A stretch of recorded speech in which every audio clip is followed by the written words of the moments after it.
My daughter preferred her husband's birthday to her father's funeral. The next day she came to me with a request, but I took the last step she did not expect. Before we continue, I just want to say thank you for taking the time to hear my story. If you're comfortable, let me know where you're listening from, and what time it is where you are. Now let me tell you my story. The end of my world began on a Tuesday afternoon, in the quiet, sun-drenched sanctuary of my husband's study. Dr. Evans, our family physician for over 30 years and a man whose gentle bedside manner had always been a comfort, had just left. He had spoken in low, somber tones, his clinical words a soft, gentle rain that had nonetheless saturated the foundations of our lives with an inescapable and terminal flood of grief. The words themselves were simple, brutal, and uncompromising. Pancreatic cancer, stage 4, aggressive.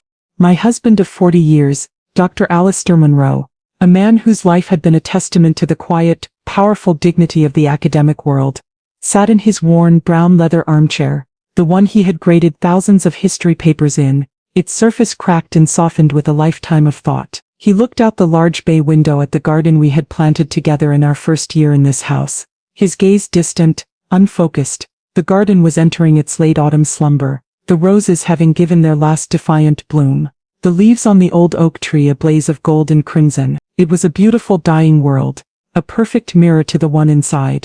His teacup, a delicate piece of porcelain I had brought him an hour before, sat untouched and now cold on the small table beside him.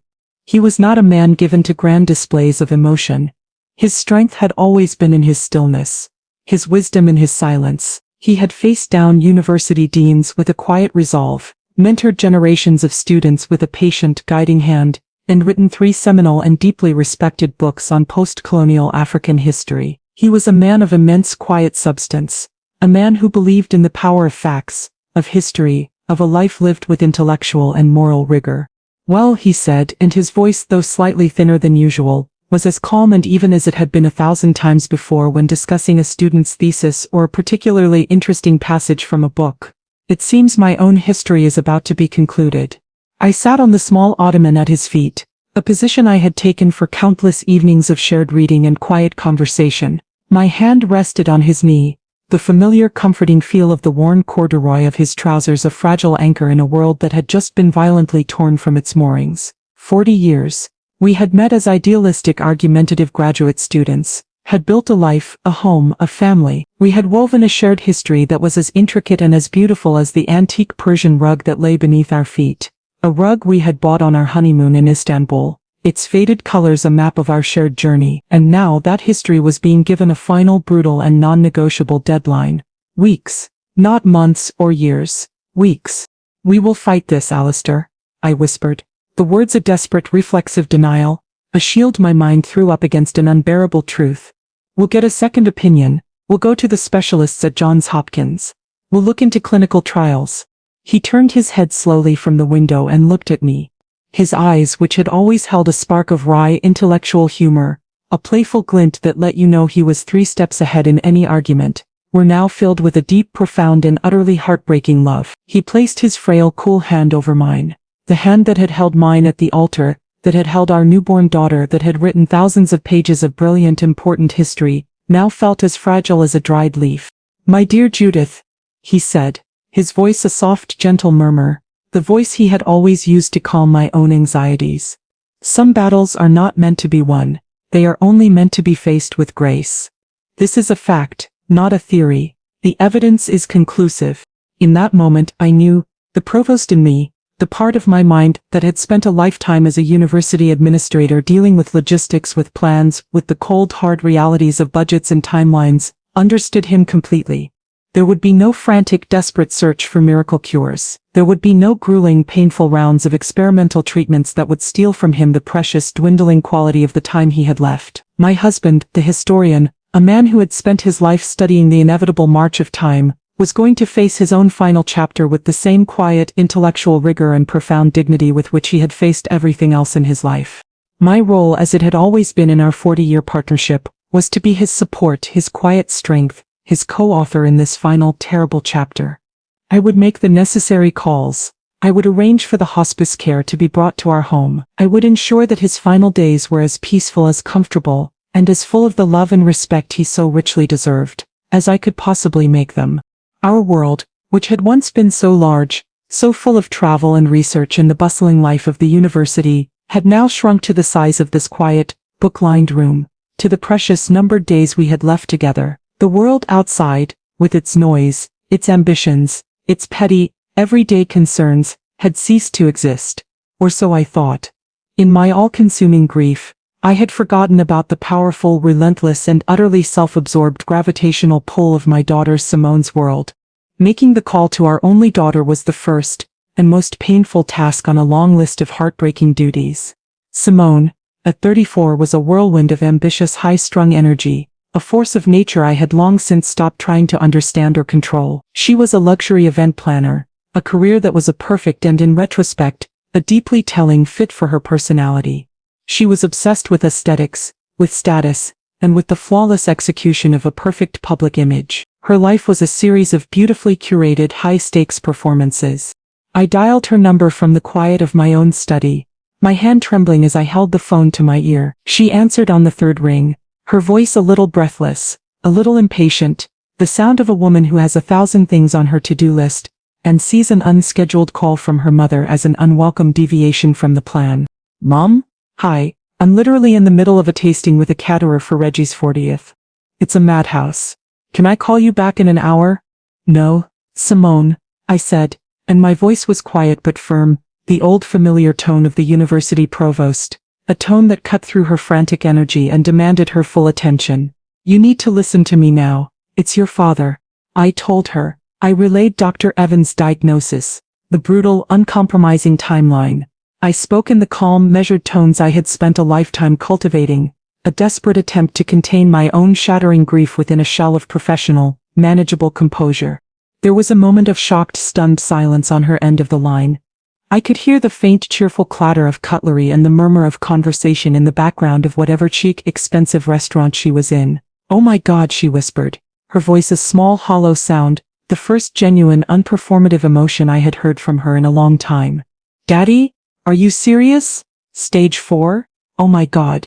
I am, I said, my own voice cracking for the first time, the composure finally breaking.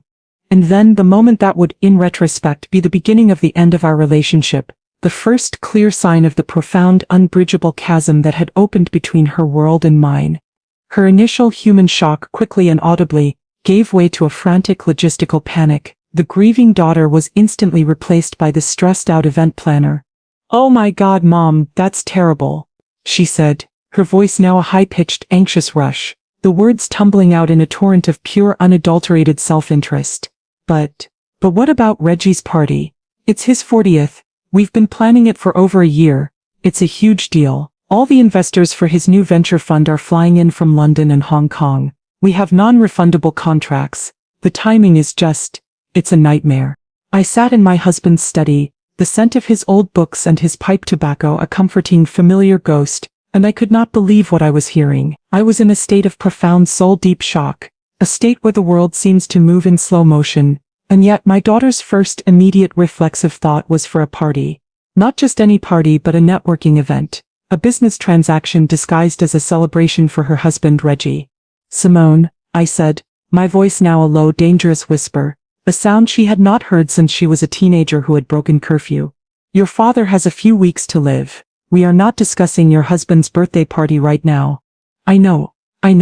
It sounds awful, she said, her voice now a defensive, justification-filled torrent, the sound of a woman who knows she is in the wrong but is desperately trying to reframe the narrative, to make herself the victim.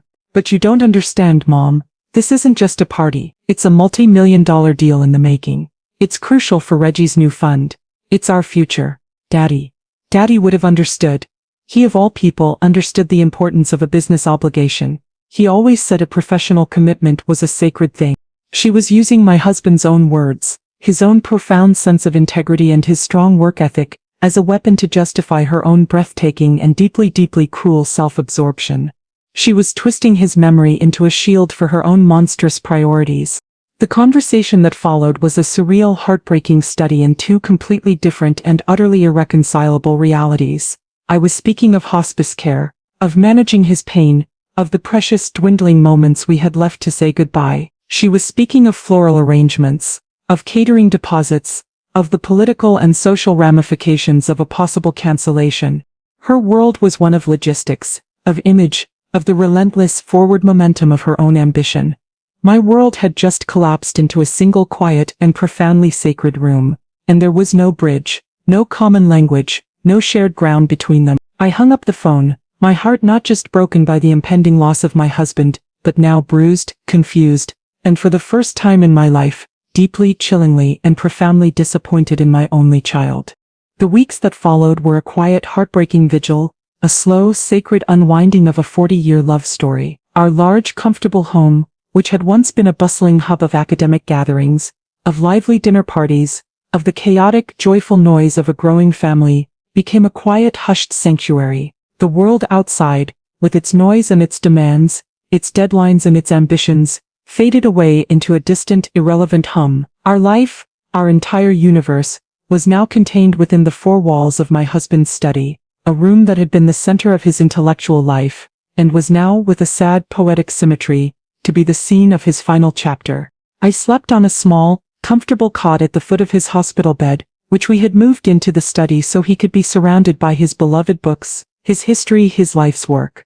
I became his nurse, his companion, his scribe, his memory keeper. In the quiet hours of the night, when the pain was bad and sleep would not come, we did not speak of the end. We spoke of the beginning. We talked for hours, his voice a frail but steady whisper in the darkness, about our first awkward date at a student cafe, about the rainy afternoon he had proposed to me in the university library. Between the stacks of medieval history, we talked about the day Simone was born, how he had held her tiny perfect hand, his brilliant academic mind completely undone by the simple profound miracle of her existence. We looked through old leather-bound photo albums, his frail trembling finger tracing the outlines of our younger, happier selves.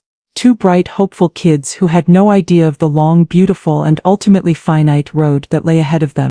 The hospice nurse, a kind, gentle woman named Sarah, came every day to help with the medical side of things, with the morphine drip, with the difficult clinical realities of a body that was shutting down. But the care, the real, intimate and deeply human work of it was mine. I held his hand. I read to him not from his dense history tomes but from the books of poetry he loved.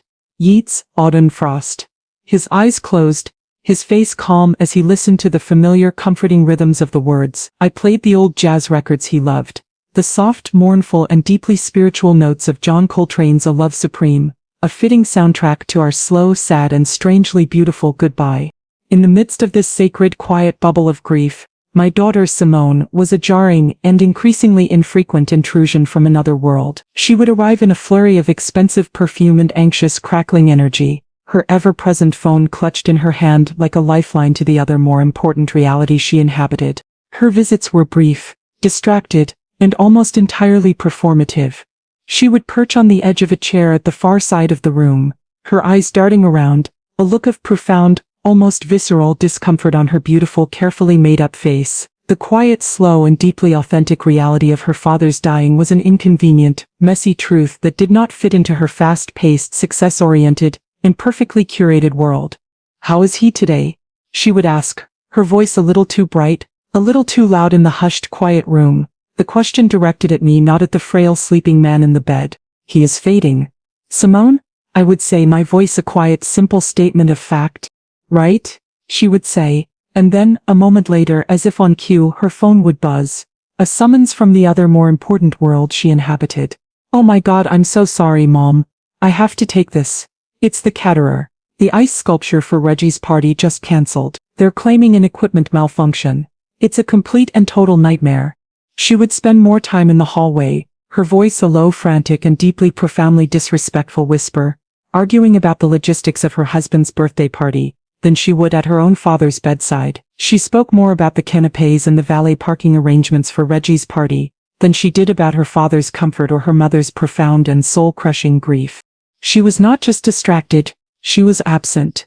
She was a ghost, visiting a man who was about to become one. Her father, the man who had adored her, who had funded her expensive education without a single word of complaint, who had celebrated her every minor triumph as if it were his own, was a dying inconvenience, a messy, off-brand problem that was complicating her perfect on-brand life. And I, her mother, was a grieving obstacle, A sad, silent and increasingly resentful figure who was not participating in the far more important drama of her own life.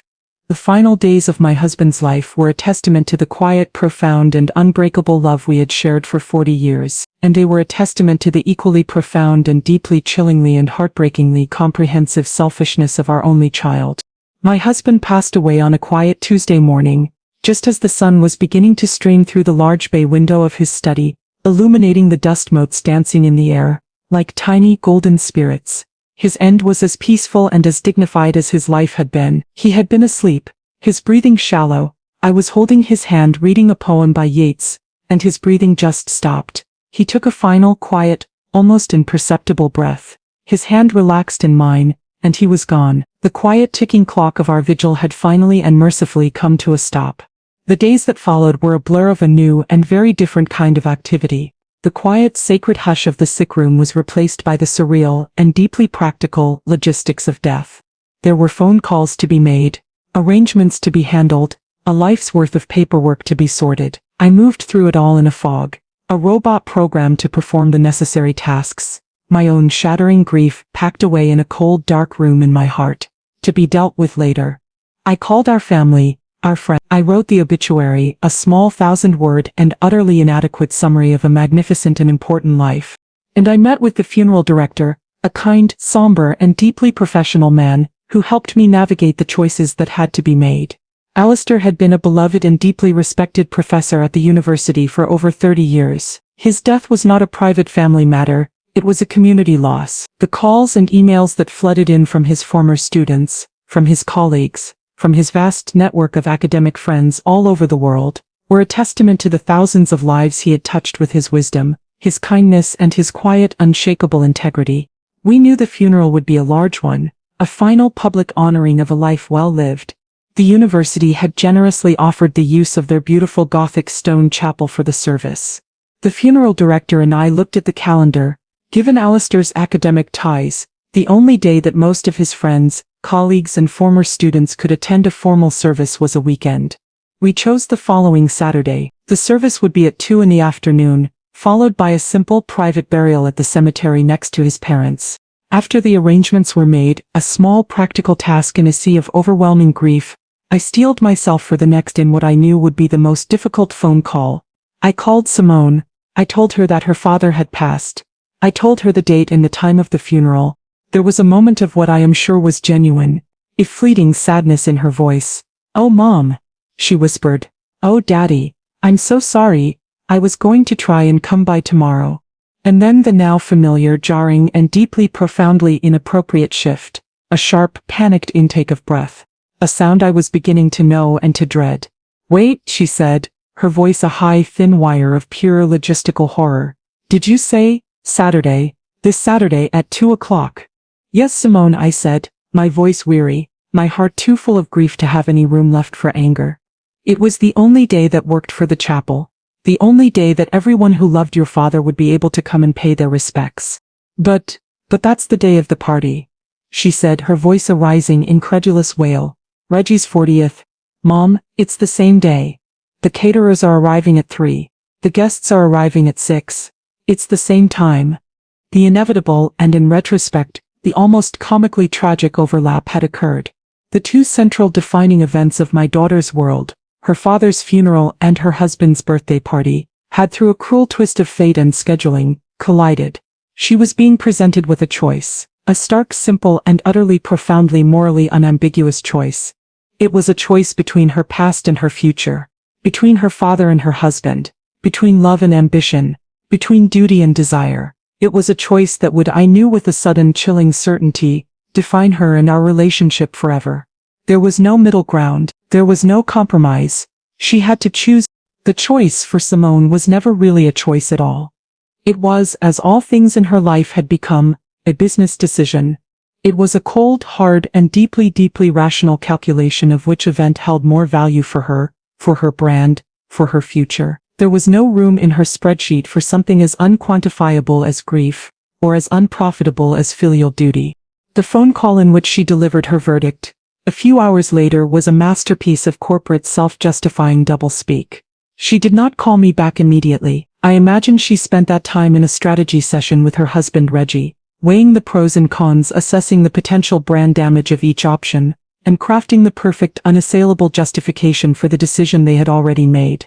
When she finally called, her voice was not the panicked, hysterical wail of a grieving daughter caught in an impossible situation. It was the calm, measured, and deeply, deeply disappointing tone of a CEO announcing a difficult but necessary corporate restructuring. "Mom," she began, her voice a mask of practiced, sorrowful sincerity, a tone she had likely rehearsed. "Reggie and I have been talking, and we are just devastated. We feel absolutely terrible. We've gone over the logistics 100 times. We've called the venue, we've called the caterers, we've tried to see if there is any way at all to move the party. But it's impossible." She launched into a long, detailed, and utterly irrelevant explanation of the logistical nightmare a cancellation would entail. She spoke of the international guests, the investors for Reggie's new fund, who had already booked their non-refundable first-class flights. She spoke of the non-refundable deposits for the caterers, the band, the venue, the ice sculptor. She spoke of the irreparable damage a last-minute cancellation would do to Reggie's professional reputation. "You have to understand, Mom," she said, her voice now a low, pleading murmur, an appeal to a reason I no longer possessed, a reason that had been drowned in a sea of grief. "This isn't just a party, it's a multi-million-dollar networking event. It is the single most important night of Reggie's career. The entire launch of his new venture fund depends on it." She was speaking of her husband's career as if it were a matter of national security. A fragile, vital thing that could not possibly withstand the slightest disruption, not even for something as trivial as the funeral of her own father. Then came the final and most unforgivable justification, the one that was a blade twisting in the raw, open wound of my grief. The one that was a desecration of my husband's memory. "And honestly, Mom," she said, her voice dropping to a tone of profound and profoundly false wisdom, "Daddy would have understood. He of all people understood the importance of a professional obligation. He was a man who never missed a lecture, who never cancelled a meeting. He would not have wanted us to jeopardize our entire future for the sake of a ceremony." She had taken the memory of my husband, of his integrity, of his profound work ethic, and she had twisted it into a shield for her own breathtaking selfishness. She had made him an accomplice, a cosigner on her own act of profound and soul-deep betrayal. "So," she concluded, her voice now a firm, final, and unapologetic verdict, "I can't be at the funeral, it's just not possible, but I will, of course, come to the wake the night before. I will be there for you then, for an hour or so, I promise." She had made her choice. She had chosen the party. She had chosen her husband's career. She had chosen her own ambition. She had chosen the future over the past, the living over the dead. "I see," I said, my voice a quiet, empty, and utterly defeated whisper. There was nothing else to say. The chasm between our two worlds, our two value systems, was no longer just a crack. It was a vast and unbridgeable canyon. I had lost my husband, and in that moment, as I listened to the dial tone on the other end of the line, I understood that I had, in a different, and perhaps even more painful way, lost my daughter as well. The day of the funeral was a cold, gray, and relentlessly somber Saturday. A fine weeping mist hung in the air, blurring the edges of the world into a landscape of muted, sorrowful watercolors. The University Chapel, a beautiful Gothic stone building with magnificent stained glass windows that depicted scenes from the lives of scholars and saints, was filled to overflowing. It was a testament to the life my husband had lived, a life of quiet, intellectual, and profoundly human connection. The pews were a sea of his former students, now grown, successful men and women, doctors, lawyers, writers, teachers, their faces etched with a genuine, heartfelt grief for the man who had shaped their minds, and in many cases their lives. His colleagues from the history department were there, old friends with whom he had shared decades of intellectual debate, of collegial camaraderie, of a shared passion for the past, the university president, the provost, friends from every chapter of our 40-year life together. They had all come to pay their respects, to honor the memory of a man who had touched their lives with his wisdom, his kindness, and his quiet, unshakable integrity. I sat in the front pew, a black veil obscuring my face, a traditional but necessary shield against the hundreds of pitying, sympathetic eyes. My sister Denise was on one side of me, her hand a firm, constant, and supportive pressure on my arm. My son, who had flown in from his home in Seattle, was on the other, his face a pale, grim mask of a grief he did not know how to express. But there was one conspicuous gaping and utterly profoundly heartbreakingly empty space in that front pew. The space where my daughter, his only daughter, was supposed to be. Her absence was not just a space, it was a presence. A loud, screaming declaration of her priorities, of her choice. A declaration that was as public as it was unforgivable. Everyone in that chapel, everyone who had known our family for years, knew. The whispers had, of course, circulated through the small interconnected world of the university community. Simone isn't here? I heard her husband's 40th birthday party was today. How could she? On the day of her own father's funeral. The quiet, scandalized murmurs were a constant, humiliating soundtrack to my own private and now very public grief. The service itself was beautiful. The eulogies delivered by Alistair's oldest friend and one of his most brilliant former students were moving, eloquent tributes to a life of intellectual passion and profound human decency. They spoke of his wit, of his kindness, of his unwavering belief in the power of history to illuminate the present. The university choir sang a soaring, powerful piece from a Bach cantata that Alistair had loved, the music filling the stone chapel with a sound of transcendent, heartbreaking beauty. Through it all, I was a statue of composure. I listened, I nodded, I even managed a small, watery smile at a particularly funny anecdote about my husband's infamous absent-mindedness.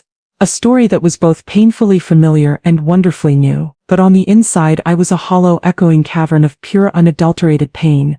A pain that was now twofold, the grief for the husband I had lost, and the shame for the daughter who had so publicly dishonored his memory.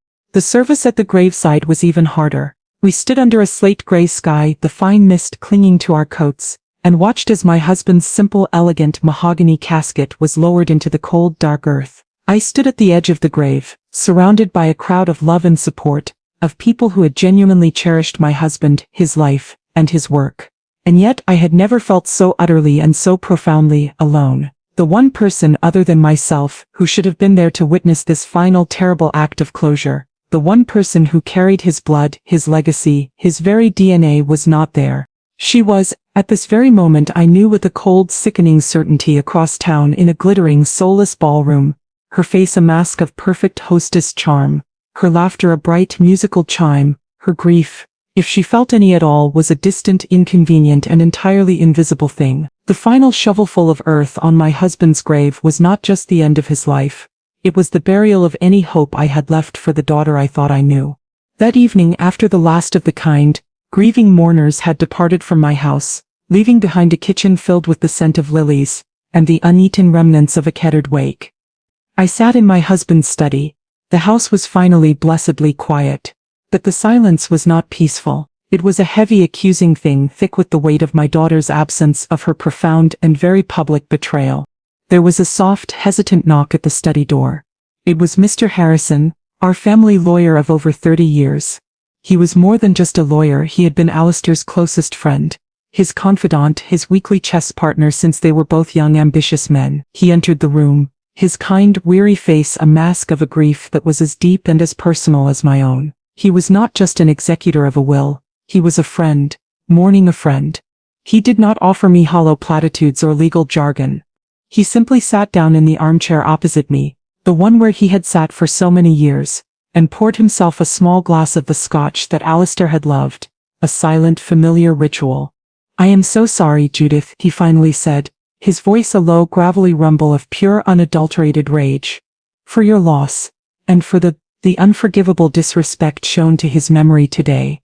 That was a disgrace. Alistair deserved better. You deserve better." His anger, so pure, so righteous, so completely in sync with the cold, hard knot of fury that was beginning to form in the pit of my own stomach, was a strange and unexpected comfort. I was not alone in my outrage. "She made her choice, Charles," I said, my voice a flat, empty whisper, the words tasting like ash in my mouth. "Yes, she did," he said, his face grim, his old wise eyes hard as stone. "And as it turns out, so did her father." I looked at him, a question in my eyes. The statement was strange, cryptic. "Judith," he said, leaning forward in his chair, his voice dropping to a low, conspiratorial tone, his lawyerly instincts taking over. "There is something you need to know, something Alistair made me promise, on his honor, not to reveal to you or to anyone until after the funeral was over. He explained that 2 days before he died, In one of his last fully lucid moments, Alistair, my quiet, brilliant and apparently deeply strategic husband, had summoned him to his bedside. He had been weak, his voice a bare whisper, but his mind, Miss Harrison said, had been as sharp and as clear as a diamond. He was a historian, Judith, Mr. Harrison said, a sad, admiring smile touching his lips. He spent his life studying human nature, studying the patterns of history, the way character is revealed under pressure. He saw the patterns in his own family. He saw the trajectory of Simone's character, her obsession with her husband's world, her growing distance from ours. And he anticipated this, not in its specifics perhaps, but in its essence. He anticipated that she might, in a final and most profound test of her character, fail him. He hoped he was wrong, but he prepared for the possibility that he was right. And so my brilliant, insightful and quietly devastatingly strategic husband had made one final masterful move in the chess game of his life. He had dictated a secret clause, a final codicil to his will. Mr. Harrison had transcribed it, word for word, had it witnessed by the unflappable and deeply professional hospice nurse Sarah, and had it legally and irrevocably notarized right there at his bedside. He called it his moral character addendum. Mr. Harrison explained, his eyes shining with a fierce, proud loyalty to his departed friend. It contains a set of specific and absolutely binding instructions for me as the executor of his will, instructions that are to be enacted only in the event of a specific and profound failure of familial duty on Simone's part. This, I realized with a sudden chilling clarity, was the last step, the one I had not expected, the one my daughter in her arrogant, self-absorbed and now catastrophically misguided world could not possibly have anticipated. My husband from beyond the grave was about to deliver the final and most profound lesson of his long and distinguished academic career, a lesson in consequences, a lesson in values, a lesson that was about to be far, far more expensive than any university tuition. While I was sitting in my quiet, grief-stricken study, learning of my husband's final secret and deeply strategic act of paternal justice, a very different scene was unfolding across town. The party, the event that had been deemed more important than a father's funeral, the event that had just cost my daughter her inheritance, was in full, glorious and blissfully ignorant swing. The venue was the modern, glass and steel mansion that Simone and her husband, Reggie, called home. It was a house I had always found cold and impersonal, a space that felt less like a home and more like a high-end corporate headquarters, a showroom for a life of minimalist and soulless luxury. Tonight, it had been transformed into a stage for the single most important performance of their lives. Hundreds of guests, the creme de la creme of the city's financial and tech worlds, spilled out onto the sprawling multi-level terraces that overlooked the glittering, indifferent city skyline. A string quartet, looking slightly out of place in their formal black attire, was playing not Bach, not Mozart, but a modern, minimalist and deeply ironic interpretation of a pop song. An enormous, glowing ice sculpture of Reggie's new company logo, a stylized and deeply unoriginal phoenix rising from the flames, was the centerpiece of a raw bar overflowing with a vulgar and obscene amount of oysters and caviar. Waiters in black tie, hired for the evening, moved silently and efficiently through the crowd, their silver trays laden with champagne, with cocktails that smoked with dry ice, with all the glittering, ephemeral props of a life of performative wealth. This was not a birthday party, it was a networking event of the highest order, a multi-million-dollar deal in the making, and Simone, my grieving daughter, was its flawless, brilliant and utterly, completely, breathtakingly happy director. She was a vision in a stunning, backless, silver-sequined gown, a dress that was a celebration, a declaration of life, of success, of a future that was bright and glittering and entirely unburdened by the inconvenient, somber and deeply off-brand messiness of death. Her smile was a constant, dazzling flash of white, her laughter a high musical chime that rang out over the low, self-important hum of the crowd. She moved through the room with a practiced, predatory grace, her hand on one investor's arm, a shared, conspiratorial whisper with another. She was not a grieving daughter, she was not a woman whose father had been buried that very morning, in a cold, damp, and deeply unfashionable patch of earth. She was an event planner, and this was her masterpiece. Reggie, her husband, the birthday boy, the man whose 40th year on this earth was being celebrated with such staggering and breathtakingly inappropriate expense, was at her side. He was in his element, a charismatic, backslapping, deal-making machine, the king of his own glittering, soulless castle. They were a power couple. A team. A perfect, polished, and profoundly, deeply morally bankrupt unit.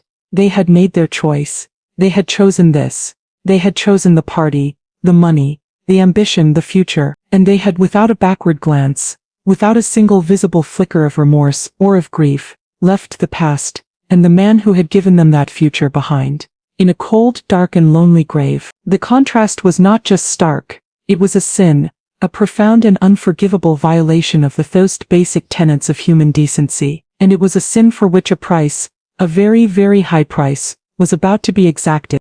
The day after the funeral, and the party, was a Sunday. For me it was a day of profound and deeply lonely silence. The last of the out-of-town relatives had departed. The mountains of flowers from the funeral home were beginning to wilt, their sweet, cloying scent a constant, funereal reminder of my loss. The house was once again filled with the heavy, oppressive quiet of my own grief, a quiet that was now tinged with the cold, hard anger of betrayal. For Simone and Reggie it was a day of reckoning, a very different and far more practical kind of reckoning. I can picture the scene with a perfect and deeply satisfying clarity. The two of them in their stark white minimalist kitchen, the chaotic champagne-soaked remnants of their triumphant party all around them. The initial adrenaline-fueled euphoria of their success would have faded, replaced by the cold, hard and deeply terrifying reality of their own balance sheet. The party had been a spectacular success, a triumph of networking and brand building. Reggie had, I am sure, secured the verbal commitments of the investors he needed. But it had also been a catastrophically expensive one. The caterers, the valet service, the string quartet, the ice sculptor, the bills were astronomical, a mountain of debt they had incurred in the service of projecting an image of wealth they did not in fact yet possess. But the party itself was not the main problem. The main problem was the venture capital fund. Reggie's new game-changing fund, the one that had been the entire point of the lavish, expensive party, was still just an idea. A beautifully designed prospectus, a compelling story. To launch it, to turn the promises he had made to the investors at the party into a legal, functional and investable reality, required a massive and immediate capital injection. He needed to be the primary anchor investor in his own fund. It was a matter of credibility, and he and my daughter were dangerously, desperately and completely overextended. They would have been sitting at their marble island, surrounded by empty champagne bottles and the debris of their victory, looking at spreadsheets, at projections, at a future that was, without a sudden and massive infusion of cash, about to come crashing down around them. They had sold the world a beautiful, compelling story of their own inevitable success. Now they just needed to find the money to make it true. And in their minds, in their deeply, chronically entitled, and now completely morally bankrupt worldview, there was only one place to look. There was only one angel investor who had never, not once, said no. There was only one source of capital that came with no strings attached, no due diligence, no demands for a return on investment. The estate of the late, and now suddenly very useful, Dr. Alistair Munro, my late husband, their late father and father-in-law. His death, which had been such a profound and deeply inconvenient, logistical problem for them just a few days ago, was now, in the cold, hard and deeply hungover light of a Sunday morning, the solution. It was not a tragedy, it was a windfall. It was a liquidity event. It was the answer to all their problems. The decision, I am sure, was not a difficult one for them to make. Their grief, if it had ever existed at all, was a secondary and entirely manageable concern. Their primary concern was their future, their fund, their image, their survival, and their recently deceased father was now in their minds, the key to securing all of it. The day after his funeral, they were already planning how to spend his money. It was not just a betrayal. It was a desecration. She arrived the next morning, a Monday. The timing, I knew, was calculated. She had given me one full day, a single solitary Sunday, to wallow in my grief before she arrived to conduct her business. She did not call first, she simply appeared on my doorstep, a vision of somber, daughterly concern, an actress who had come in costume to play her final, and most important scene. She was dressed in a simple, elegant and very expensive black dress, her face a mask of practiced gentle sympathy. She was carrying an enormous, ostentatious and almost comically large bouquet of funereal white lilies. She was performing the role of the grieving daughter, a role she had so spectacularly and so publicly failed to play just 2 days before. I let her in. I did not embrace her. The space between us was now a cold, vast and uncrossable territory. I simply stood aside and allowed her to enter the quiet, grief-stricken house, a house that still smelled faintly of the flowers from her father's wake. "Mom," she said, her voice a low, theatrical whisper, a sound she had likely rehearsed in the car. How are you holding up? I am so sorry about Saturday. It was an impossible situation. I haven't slept. I've been consumed with guilt. The lie was so smooth, so practiced, so utterly breathtakingly insincere, that for a moment I was almost impressed by the sheer unadulterated gall of it. She placed the lilies on the hall table, a grand, funereal gesture that was all for show. They're beautiful, aren't they? She said. A symbol of peace. A tribute for Daddy. We sat in the living room, the same room where for 30 years her father had sat in his favorite armchair reading the paper. She spent a few perfunctory and deeply excruciating minutes, making hollow rehearsed condolences. She spoke of what a great man her father had been, of how much he would be missed. It was a speech she had clearly prepared, a necessary if tedious prelude to the true and only purpose of her visit. Then, after she felt she had performed a sufficient amount of grieving daughterness, she got to the point. Mom, she said, leaning forward in her chair, her face now a mask of earnest, ambitious sincerity, the actress changing roles in a split second. Reggie and I, we've been talking, and we think we have found a way, a really powerful way, to truly honor Daddy's legacy, a way to ensure that his name, that our family's name continues to stand for success, for innovation, for the future. She launched into her pitch. It was a brilliant and deeply repulsive performance. She spoke of Reggie's new venture capital fund, not as a desperate failing enterprise on the brink of collapse, but as a once-in-a-lifetime opportunity to invest in the future of technology, to be on the ground floor of the next great wave of innovation. She framed the request not as a bailout but as a partnership, a way for me to participate in their brilliant future. We want you to be a part of it, Mom, she said, her eyes shining with a false visionary light. We want Daddy's estate to be the founding investment. It's a way for his money, his legacy to continue to grow, to build something for generations to come. It's what he would have wanted. She was once again using the memory of my husband, the memory of a man she had not even bothered to see buried, as a tool for her own financial gain. She was not just spending his money. She was desecrating his legacy, twisting it into a shape that served her own selfish purposes. She named the number. A significant multi-million-dollar investment, an amount that represented a substantial portion of my late husband's estate, the money he had so carefully saved and invested over a lifetime of hard, honest work. She was not just asking for a loan, she was asking for her inheritance, and she was asking for it now, before the earth on her father's grave had even had a chance to settle. Her insensitivity, her greed, her profound and almost sublime lack of self-awareness, was a thing of terrible and breathtaking beauty. I listened. I sat in my armchair, the one my husband had always sat in, its worn leather a faint, ghostly comfort, and I listened to the entire audacious and breathtakingly insensitive pitch without saying a single word. I did not interrupt. I did not ask a single question. I did not allow my face to betray the roiling storm of rage and grief that was churning within me. My face, I am sure, was a calm, unreadable mask, the face of a retired university provost who has sat through 1,000 tedious and self-serving presentations. Inside, I was a maelstrom, a tempest of pure, unadulterated rage and a grief so profound it felt like a physical weight on my chest. This woman, this stranger who looked so much like my daughter, the daughter I had loved and raised, was sitting in my living room, 2 days after her father's funeral, a funeral she had not attended, and she was asking for his money. She was asking for the fruits of his life's work, the tangible result of his 40 years of dedication and discipline, to fund the extravagant, soulless life she and her husband had chosen over him. The monstrousness of it was almost too much to comprehend, but on the outside I was a sea of tranquility. My years as a university administrator, of sitting through endless, contentious faculty meetings, of dealing with the inflated egos of brilliant but difficult academics, had taught me the profound strategic power of silence, and my silence, in this moment, was a weapon. Simone and Reggie, who had joined her halfway through the pitch, a silent, supportive and equally predatory presence, took my silence for what they wanted it to be. They misinterpreted my quiet, grief-stricken stillness as weakness. They saw my lack of protest as a sign of my being easily manipulated, of my being overwhelmed by grief and in no position to argue or to think clearly. They believed they had me cornered.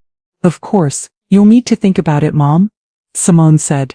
When she had finally finished her pitch, her voice a soft, condescending purr, the tone of a person who has already won the argument and is now just being gracious in victory. But the opportunity is very time sensitive. As I said, the fund is closing to initial founding investors at the end of the week. The window is very small. We'll need the funds transferred by Friday, Reggie added, his own voice a smooth, confident murmur, as if the matter were already settled and they were just finalizing the details of the transaction. It was not a request, it was a deadline, a closing date for a deal he was certain he had just made. They believed they had me. I was a grieving widow. I was a soft-hearted mother. I was, in their eyes, an easy mark. A soft target. They had laid out their once-in-a-lifetime opportunity, and they were utterly, completely and blissfully confident that I would do what I had always done. I would give them what they wanted. The calm before the storm was a beautiful and deeply, deeply deceptive thing.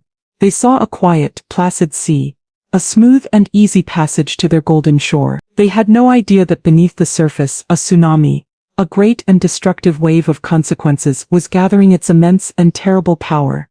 They were sailing their little ship of greed directly into its path. I simply nodded. It was a small, almost imperceptible movement, but to them it was a thunderclap of victory, a white flag of complete and utter surrender. I see, I said, and my voice was quiet and even, betraying nothing of the icy surgical rage that was coursing through my veins. This is a great deal to consider. There are of course some papers from your father that will need to be signed regardless. Mr. Harrison is handling everything. The mention of Mr. Harrison of the legal process did not faze them. They saw it as a simple procedural step on the path to their windfall. A necessary but ultimately insignificant bit of bureaucratic housekeeping. Of course, Simone said, a bright, relieved and deeply triumphant smile spreading across her beautiful false face. The lawyers. Always so much paperwork. We understand completely. Mr. Harrison has instructed us all to meet at his office tomorrow morning at 10 o'clock. I continued, my voice still a flat, calm monotone. He said it was for the final reading of the will, and the signing of the necessary documents to settle the estate. The final reading of the will. The phrase, which should have been a somber emotional occasion, was to them the finish line. It was the moment the starting gun would be fired on their new, fabulously wealthy life. It was the moment their father's legacy would, at long last, become their personal slush fund. 10 o'clock, perfect, Simone said, already pulling out her sleek white phone to put the appointment in her calendar. She stood up, her entire demeanor one of light, airy, and deeply satisfied relief. The difficult, unpleasant business of securing her future was complete. The grieving and slightly difficult old mother had been successfully managed. She came over to where I was sitting and gave me a kiss on the cheek. It was a dry, papery, and utterly meaningless gesture. The brush of a stranger's lips.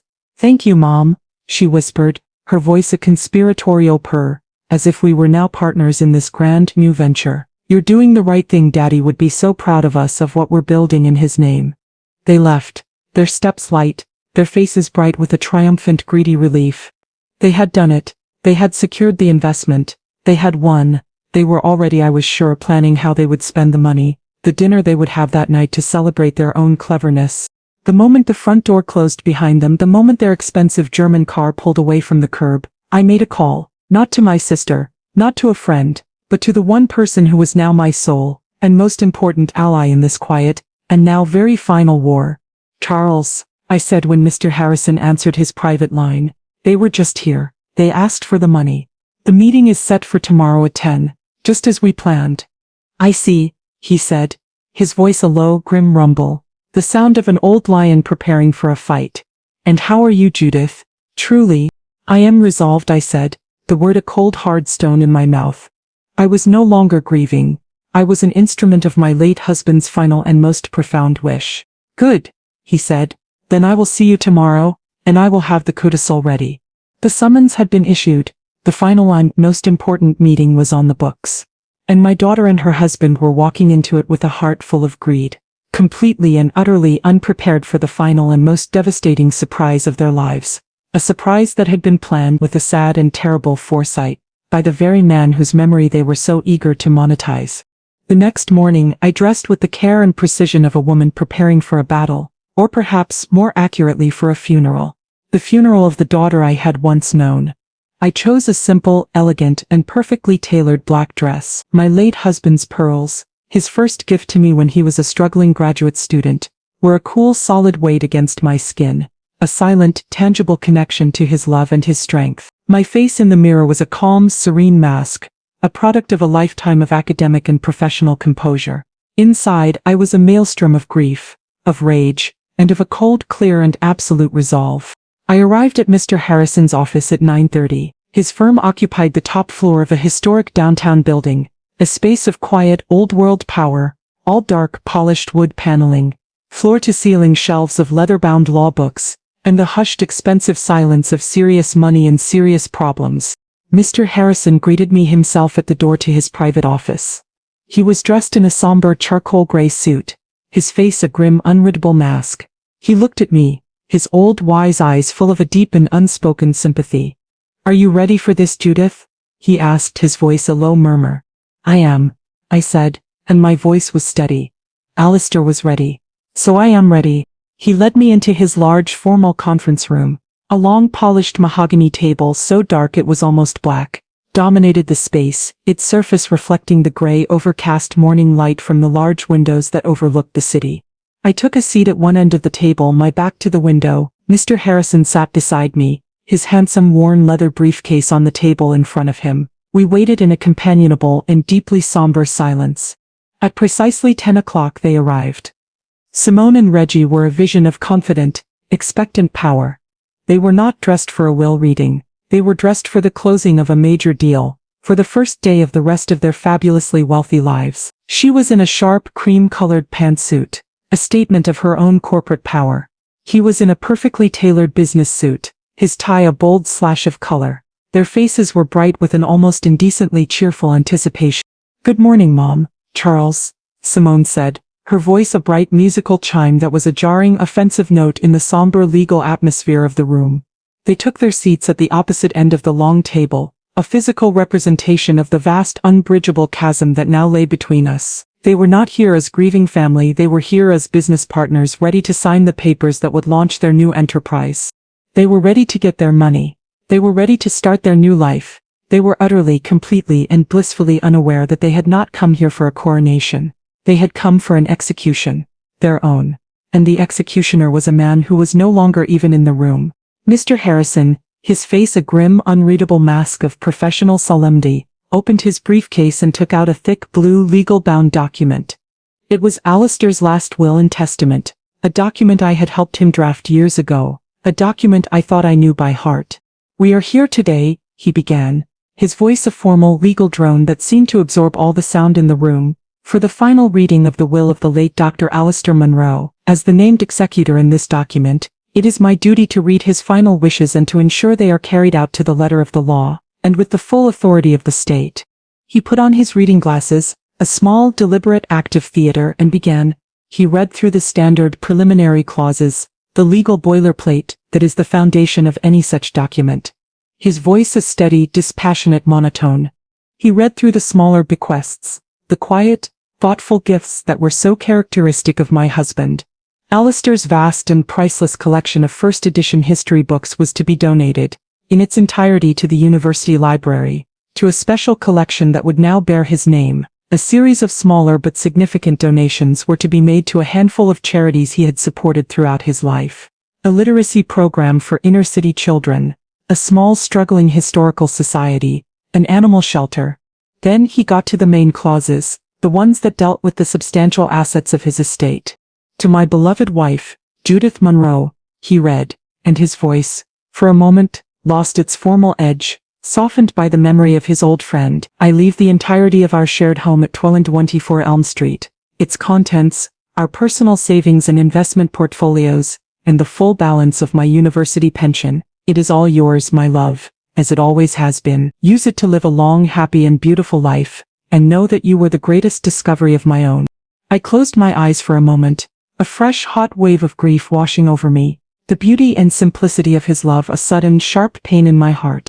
Then Mr. Harrison cleared his throat and moved on to the next, and for Simone and Reggie the only relevant section. "To my only daughter, Simone Munro," he read, his voice returning to its formal dispassionate tone. He outlined the establishment of a substantial multi-million-dollar trust, a sum that represented nearly a third of Alistair's total estate. It was a fortune, a life-altering amount of money that would have under normal circumstances secured their future and their children's future for generations to come. As he read the details, the specific stocks, the bonds, the real estate holdings that were to form the basis of the trust, I chanced to look at my daughter and her husband. They were not even trying to hide their glee. A small, triumphant and deeply self-satisfied smile was playing on Simone's lips.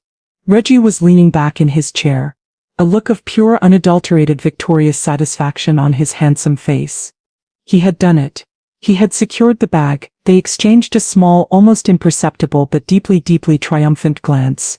They had done it. They had won. The money, the amount they needed and so much more was theirs.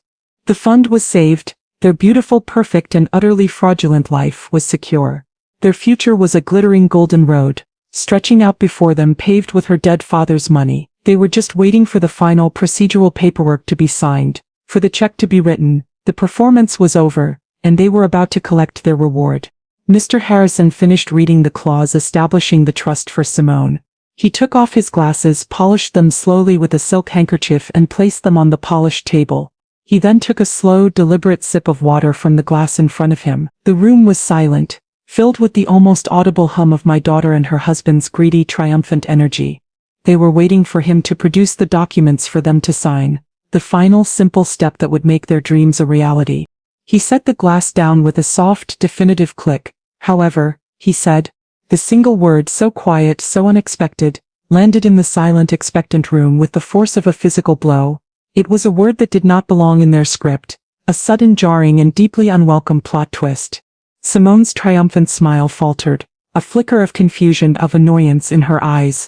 Reggie, who had been leaning back in his chair in a posture of relaxed victory, sat up a little straighter, his own expression now one of wary, guarded attention. However, Mr. Harrison repeated, his voice now as cold and as sharp as a shard of ice, there is a recent and legally binding codicil to the will. A final addendum that was dictated, signed and notarized by the deceased 2 days before his passing. I have the original, notarized document here. He tapped a single sheet of paper that lay on the table beside the main will. In this codicil, he paused, his old, wise eyes, the eyes of a man who has seen the very best and the very worst of human nature, looking directly and with a profound and deeply sorrowful pity at my daughter, pertains specifically and exclusively to the trust we have just discussed, the one established for Miss Simone Monroe. He put his reading glasses back on, another small, deliberate and deeply dramatic piece of theater. I will read the codicil in its entirety, as per the deceased's explicit instructions, he said. He picked up the single sheet of paper.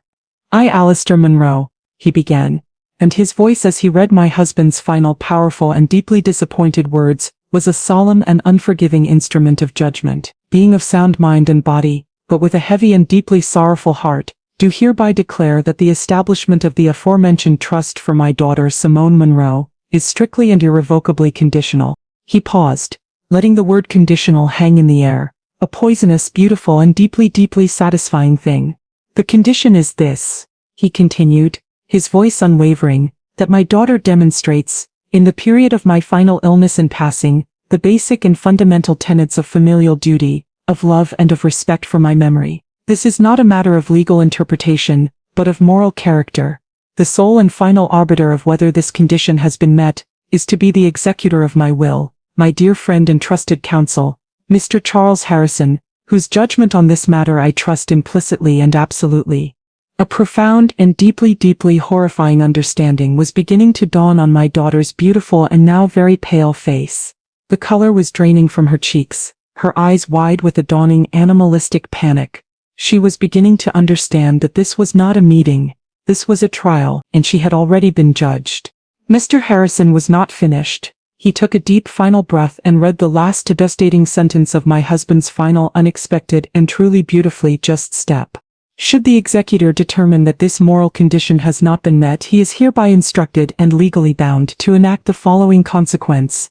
The room held its breath. The final verdict was about to be read. Mr. Harrison took off his reading glasses and placed them deliberately on the polished mahogany table. He did not need to read the final section of the codicil. He and my late husband had clearly discussed and perhaps even memorized every single devastating word. He looked directly at my daughter, his gaze no longer that of a lawyer addressing a client, but that of a man who had known her since she was a child, a man who had held her as a baby, a man who had watched her grow, and a man who was now, as per her own father's final and most profound instructions, to be her judge, her jury, and her executioner. "Simone," he said, and his voice was no longer the cold formal tone of a lawyer.